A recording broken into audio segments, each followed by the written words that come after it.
បងប្អូនមើលណែបងប្អូនមើលណែហ៎ពីថាដើមមាននឹងមានគ្រប់រដូវបងប្អូនអើយផ្លែវាផ្អែមណាស់ណាធម្មជាតិពិតណានៅជ័យ Guest House Restaurant ណាបងប្អូនមើលណាចាធម្មជាតិពិតបងប្អូនអើយខ្ញុំមិននិយាយលេងទេណាណែឃើញទេតែថាដាក់អីគឺបាននឹងដាក់អីគឺបាននឹងហ្មងដីនៅនឹងល្អណាស់ល្អខ្លាំងណាស់បងប្អូនចាំមើលខ្ញុំបង្ហាញ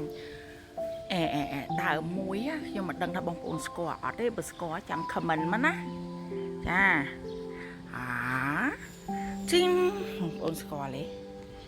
ស្គាល់ដើមហ្នឹងឯងបងប្អូនបងប្អូនណាស្គាល់ដើមហ្នឹងឯងដើមហ្នឹងវាបានផលម្សាហើយទូចទេបងប្អូនអើយប៉ុន្តែគេនិយាយថាផ្លែរហូតបងប្អូនមើលនេះខ្ញុំបង្ហាញផ្លែវាគាត់ថាវាអត់ទាន់ទុំនេះបងប្អូននេះផ្លែវានេះឃើញទេបងប្អូនណាស្គាល់ខមមិនមើលអាហ្នឹងហៅដើមអីបងប្អូនបើថាបងប្អូនខមមិនត្រូវមានកាដូឲ្យមានកាដូពិសេសឲ្យនៅជ័យ Guest House Restaurant ណាបងប្អូនមើលដើមហ្នឹង